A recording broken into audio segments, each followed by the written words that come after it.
E o Brasil ama Miami, né? Assim, todo brasileiro ele tem o seu caso de amor com Miami. Inclusive, no Brasil a gente fala muito que a melhor cidade do Brasil é Miami.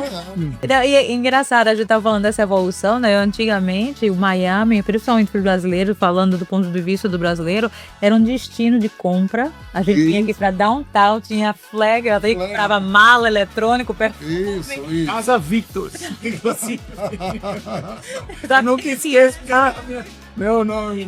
Então era conhecido por isso, né? Mas hoje a gente é um destino culinário, a gente tem só em Miami-Dade mais de 15 Michelin Star restaurantes. Sim. E mais do que isso, agora um destino de negócios, né? E a gente está ao lado de Downtown Brickell, que é o nosso distrito de business. Sim. Então é muito importante e essa adiciona, né, o fator da localização do 14 Rock. O 14 Rock, ele é para mim assim, a tradução mesmo do que é uma casa de férias inteligente, assim, porque para mim, eu gosto sempre de falar para os meus clientes que já se foi a época que você comprava uma casa de férias e que ela dava despesa ao longo dos meses que ela não estava sendo usada. Então, via de regra, você passava um mês usando aquela casa de férias, 2 meses, digamos. E não fazia nada depois. E o resto, os 10 meses que ela ficava fechada, ela ficava só gerando despesa. Conta pra gente como é que é o 14 Rock, qual é o programa, como é que ele nasce como sendo, com essa característica maravilhosa de ser um short-term rental, que é, ou seja, a possibilidade de você fazer o aluguel de curto prazo. Isso é muito importante para todo mundo.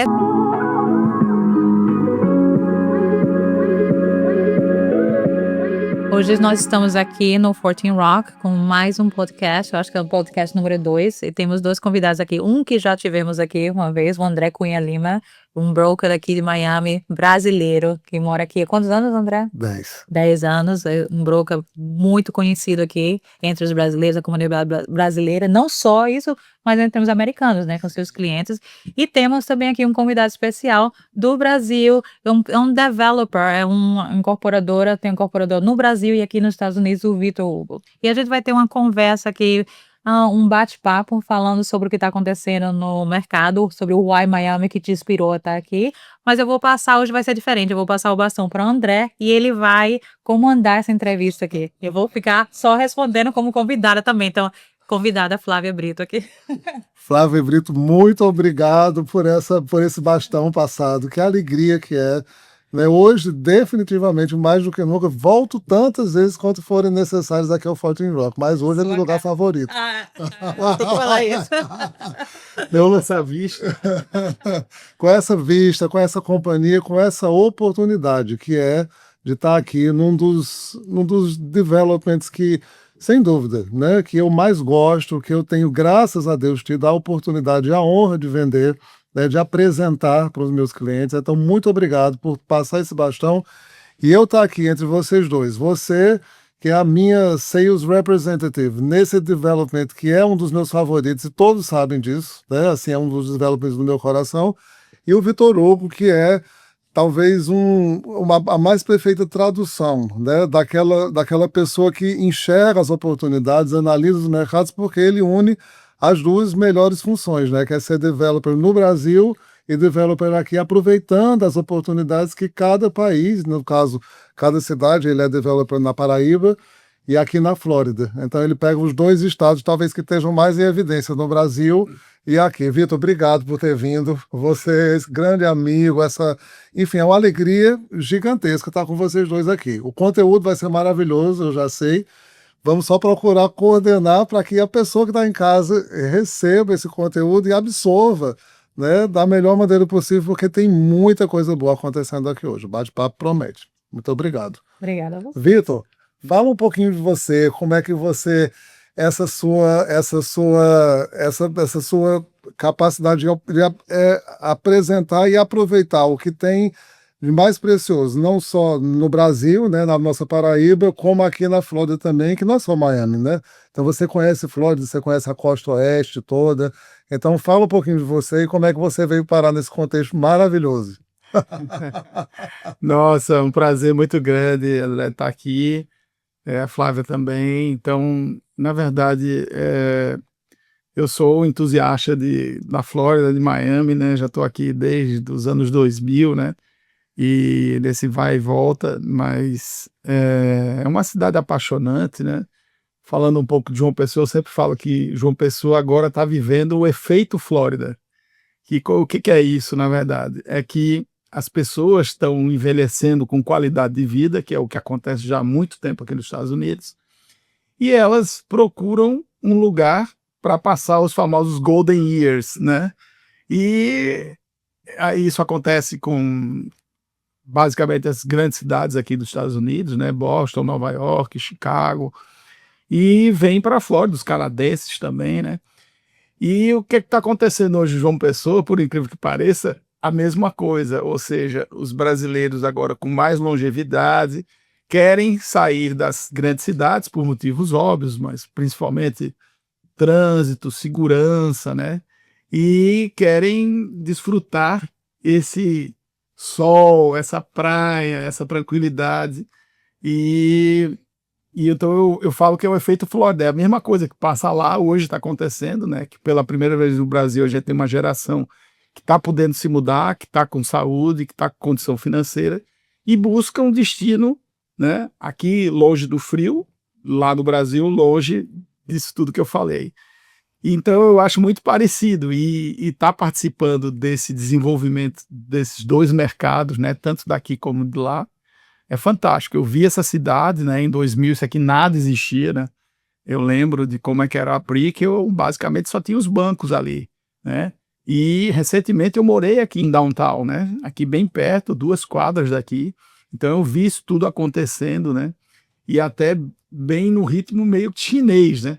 Porque às vezes eu vou para o Brasil, passo 6 meses e quando volto aqui já tem um prédio. É uma coisa interessante. Mas eu acho que essa cidade a cada dia fica mais vibrante, né? Eu tenho uns amigos no Brasil que me perguntam: ah, eu tô indo para Miami, Vitor, e aí, o que é que tem de novo para fazer? Nem eu tô conseguindo acompanhar. Miami é essa cidade fantástica, e tem várias Miami dentro de uma só. Vamos falar então aqui dessa Miami que está em volta do Fort Rock hoje, né?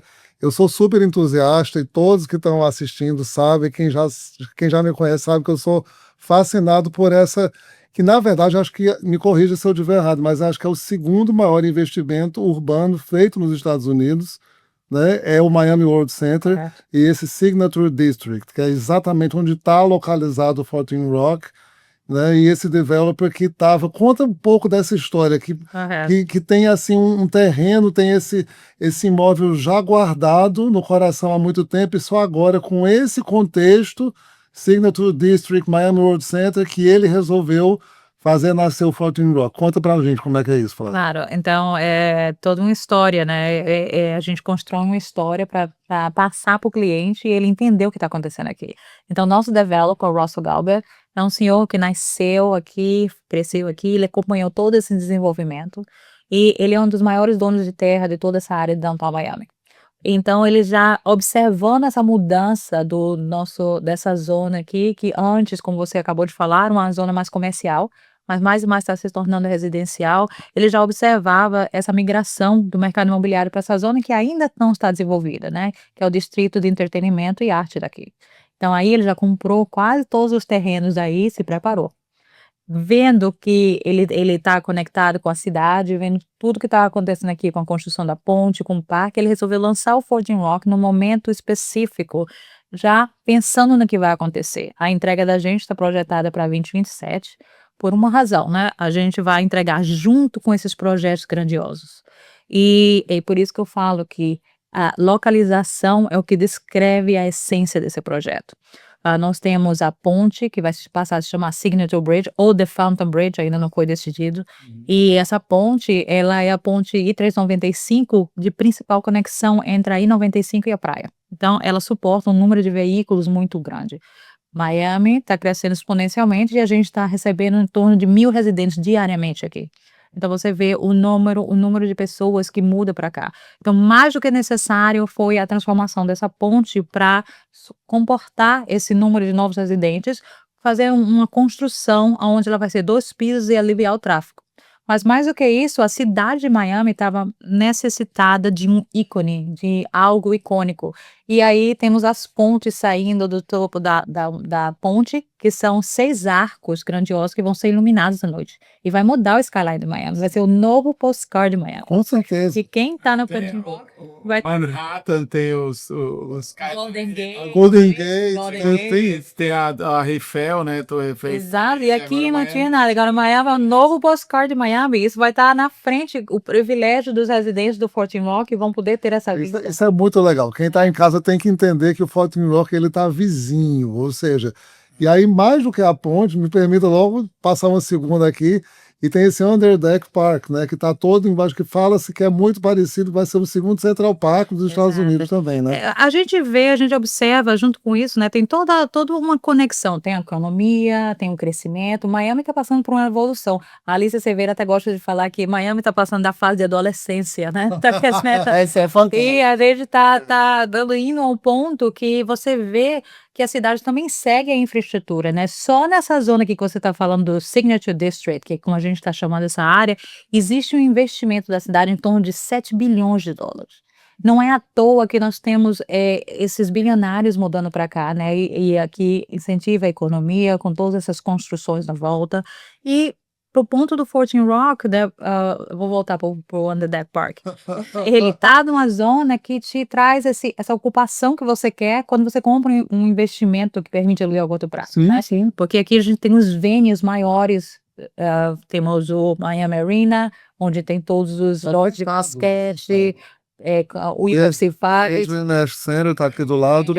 Porto também de Miami, né? Porto de Miami. Que você tem esse turista que chega exatamente para o stop and go, né? Ele tem que ficar um dia Exato. na viagem para se recuperar, para pegar o navio, né? Ele chega os dias anteriores. E fica mais um pouco. Então, Depois de você estenda um pouquinho, que é Miami. Miami é maravilhosa para passear. Não tem STV só para pegar o cruzeiro e sair, né? Então você fica antes e depois. Só em 2024, esse porto recebeu 8,8 milhões de pessoas. Esse é um volume. Então, é um volume, assim, excepcional. E aí a gente tem ao lado do Fortin Rock, a Opera House H&R Center.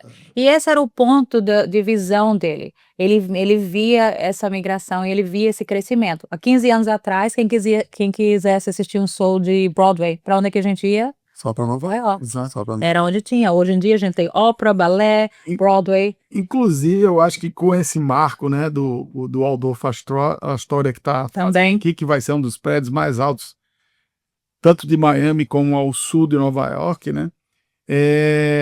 Vai ficar muito caracterizado essa história disso daqui virar uma mini Manhattan. Exato, essa ideia. Você pode trabalhar, você pode morar e você pode se divertir tudo num walk distance, né? Acho que esse que é o grande negócio. E até saiu uns fatos aonde eles têm esse 15 minutes city. São cidades que são projetadas onde você pode caminhar em 15 minutos. Você tem supermercado, você tem padaria, você tem tudo. Walkability. Né? Walkability. Então, Miami saiu como número 1, acima de Nova York, incrivelmente. Inclusive, como eu morei aqui, eu posso falar, né, que, por exemplo, eu morava aqui em Downtown. Então, como tem muita coisa na Brickell, né, principalmente tem o Brickell City Center, e você tem restaurantes maravilhosos e tudo lá, quem mora aqui, você ainda tem um loop, né? Que você pega, que é de graça o tempo todo. Você saiu aqui, pegou o loop, você tá na Brickell, né? Não precisa nem andar tanto. Ou às vezes você vai andando porque você quer caminhar e tudo. Mas na volta você pode voltar de loop, né? Miami tem também esse acesso ao aeroporto, né? Porque assim você vê, se você está mesmo no carro, no Uber, no táxi, você está em 20 minutos, você sai. Isso é muito raro. Numa metrópole como Miami, se você vai para Nova York, Londres, Paris, essas viagens do aeroporto até o centro, elas podem durar 1 hora e meia, né? Aqui não, 20 minutos e tem. Eu sempre confundo, é o Metromove ou o Metrorail? Metrorail. Metrorail, que você sai, você está em 10 minutos, você sai do aeroporto e você está aqui. A estação fica aqui ao lado do Fortin Rock. Ou seja, né, são layers e layers de razão para que quem ainda não é o feliz proprietário de um apartamento no Fortin Rock passe a ser. E te leva também, eu tive um cliente essa semana que era necessário que ele estivesse perto da faculdade UM. o Metrorail te leva para a UM e tem uma parada que chama University Station, para lá frente da UM. Então, accessibility, e com esse crescimento, a cidade está investindo no walkability. A gente vai ser o novo Manhattan, mas com infraestrutura, eu gosto de falar. Aqui também tem uma universidade, né? Aqui FIU. Tem o Miami-Dade, e temos o FIU, mas um pouco mais distante. Vitor, fala para mim. A Flávia falou que a Alice Severa comentou que em Miami está passando da adolescência, tá ali nessa fase. Você que morou aqui nos anos 90 e enxergou Miami como um balneário. Era um balneário que as pessoas, né, os aposentados que vinham para cá para fugir do frio, ou era aquele turista na ida para Orlando que passava em Miami para fazer compras, ou então ir para a praia, tomar um sol. Como é que você enxergou essa mudança da infância para a adolescência e agora Miami nessa fase adulta?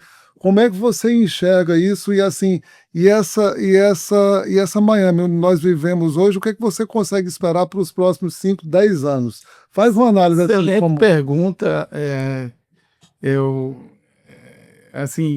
tive o privilégio, né, por negócios e tal, de acompanhar essa adolescente, né? A infância, né? Essa adolescente crescendo e eu lembro muito bem, exatamente no final dos anos 90, né, quando teve a revitalização de South Beach, né, quando o Gianni Versace começou a morar lá e o Johnny Casablancas levou a Elite Models para lá. Eu lembro que tinha o News Café, onde ficava os modelos ali, você passava de tarde, ficava aquele passeio de carros e tal. E era uma Miami muito glamourosa, né? À noite, Era o Deco Drive e tal. E ali ela começou a despontar e chamou a atenção do mundo.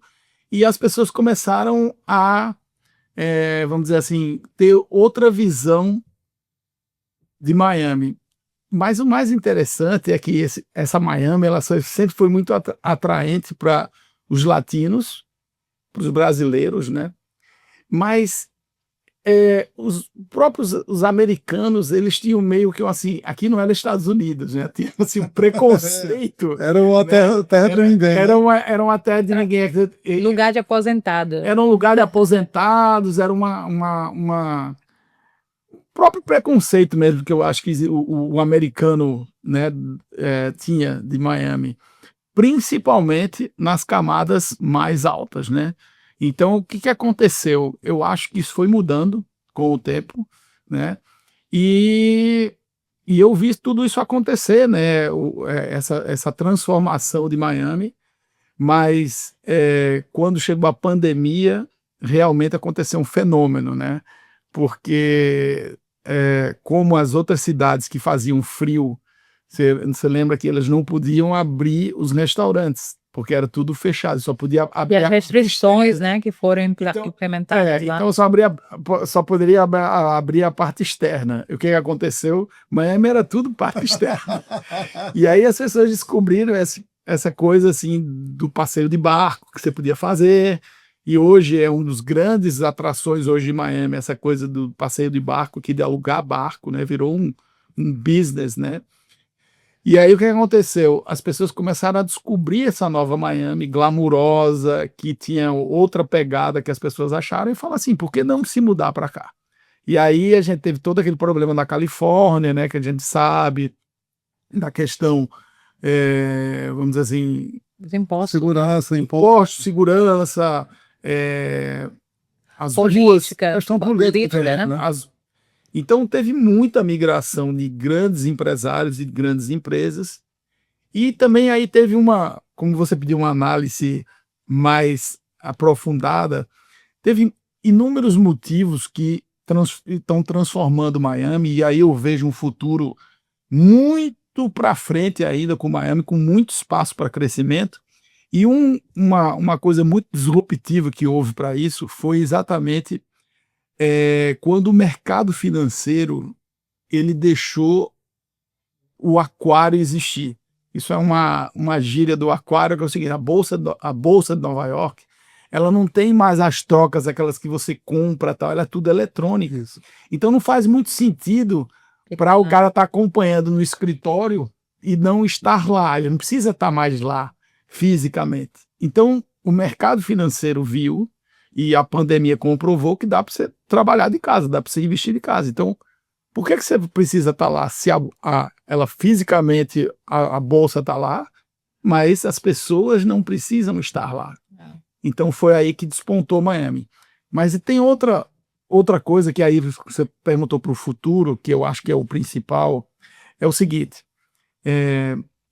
o mundo hoje, ele está formando o que se chama cidades hubs. Ou seja, o que é isso? É que cada região ela vai ter uma cidade que vai, daquela cidade, você ter o centro para poder comandar as empresas que atuam nesse bloco, né? Por exemplo, no Oriente Médio, Dubai, é aquela cidade que dali você vai, todas as empresas que vão estar ali, as empresas internacionais, elas vão estar com seus diretores ali e controlar aquela região. E quando precisa, elas voam para lugar. Aqui em Miami, aí você pode citar Singapura, Dubai, você pode citar Xangai,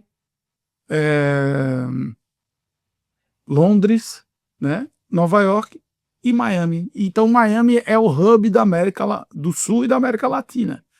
Né? Então, tudo, as empresas hoje que tinham... Imagina só, André, uma empresa como o Facebook, por exemplo.